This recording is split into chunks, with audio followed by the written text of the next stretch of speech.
सोचिए, एक ऐसा पुल जो विज्ञान के हर नियम को चुनौती देता हो, जहां पत्थर पानी पर तैरते हों। आज हम बात कर रहे हैं नल सेतु के हजारों साल पुराने रहस्य की। जरा सोचिए, क्या हो अगर पत्थर पानी में डूबने से ही मना कर दें? सुनने में ये किसी कहानी जैसा लगता है ना? लेकिन ये कोई कल्पना नहीं, बल्कि भारत और श्रीलंका के बीच मौजूद एक हैरान कर देने वाली हकीकत है।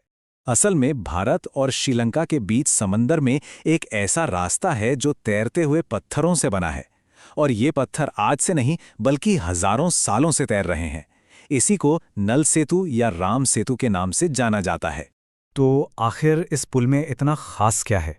चलिए इसके रहस्य की पहली परत को खोलते हैं। जब इन पत्थरों को करीब से देखा जाता है ना, तो कुछ अजीब सी बातें सामने आती हैं। कुछ पत्थरों पर ऐसे निशान हैं जो किसी पुरानी लिखावट जैसे लगते हैं, और स्थानीय कहानियों की माने तो इन पर एक पवित्र नाम लिखने के बाद ही ये पत्थर तैरने लगे थे। तो क्या ये सिर्फ आस्था की बात है, या इसके पीछे कोई विज्ञान भी छिपा है? और जब आस्था की बात आती है तो इसकी जड़ें हमें हजारों साल पीछे महाकाव्य रामायण तक ले जाती हैं। चलिए देखते हैं कि ये प्राचीन ग्रंथ हमें क्या बताता है। रामायण में लिखा है कि ये सेतु कोई आम ढांचा नहीं था। इसे भगवान राम की वानर सेना ने बनाया था ताकि वो लंका जाकर माता सीता को बचा सकें। और इसी वजह से आज भी करोड़ों लोगों के लिए ये सिर्फ एक पुल नहीं है, बल्कि उनकी आस्था और भक्ति का एक जीता जागता प्रतीक है। ठीक है, तो ये तो हुई आस्था की बात। अब जरा सिक्के का दूसरा पहलू देखते हैं, यानी विज्ञान इन तैरते पत्थरों के बारे में क्या कहता है। वैज्ञानिकों का मानना है कि इन पत्थरों का राज असल में इनकी बनावट में ही छिपा है। उनका कहना है कि ये प्यूमिस नाम के पत्थर हैं जो ज्वालामुखी से बनते हैं, और इनमें एक बहुत ही खास खूबी होती है। तो ये प्यूमिस पत्थर तैरता कैसे है? देखिए, जब ज्वालामुखी से लावा निकलता है और तेजी से ठंडा होता है तो उसके अंदर गैस के छोटे छोटे बुलबुले कैद हो जाते हैं। ये बुलबुले पत्थर को अंदर से खोखला और हल्का बना देते हैं, बिल्कुल एक स्पंज की तरह, और बस इसीलिए वो पानी पर तैरने लगता है। तो क्या हमें जवाब मिल गया? शायद इतनी जल्दी नहीं। मान लिया कि ये प्यूमिस पत्थर हैं, लेकिन फिर सवाल ये उठता है कि इतने सारे पत्थर अपने आप एक पुल की तरह सीधी लाइन में कैसे लग गए? कुदरत आमतौर पर इस तरह से काम नहीं करती। इस गुत्थी को सुलझाने के लिए हमें जमीन से ऊपर उठकर अंतरिक्ष से देखना होगा। चलिए देखते हैं कि सैटेलाइट की नज़र से ये पुल कैसा दिखता है।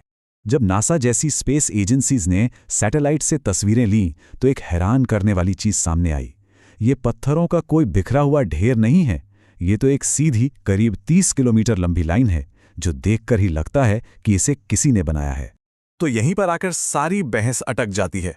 एक तरफ है प्राकृतिक थ्योरी जिसके हिसाब से पत्थर बेतरतीब होने चाहिए थे, और दूसरी तरफ है ये सीधी लाइन जो किसी प्लानिंग या डिजाइन की तरफ साफ साफ इशारा करती है। और कहानी यही खत्म नहीं होती।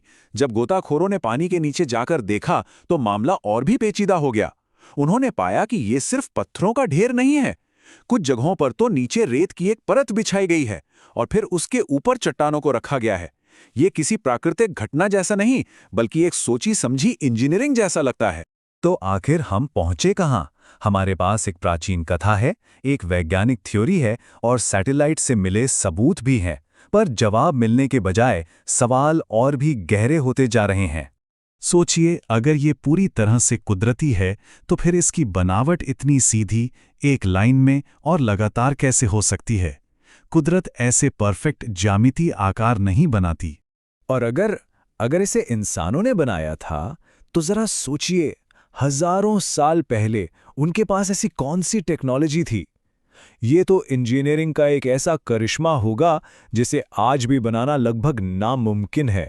आखिर में नल सेतु सिर्फ एक पुल नहीं रह जाता, ये आस्था और विज्ञान, इतिहास और रहस्य के बीच का एक पुल है, और ये आज भी खामोशी से अपना सवाल पूछ रहा है, क्या मैं कुदरत का करिश्मा हूं या इंसान के इतिहास की सबसे पुरानी और महान इंजीनियरिंग?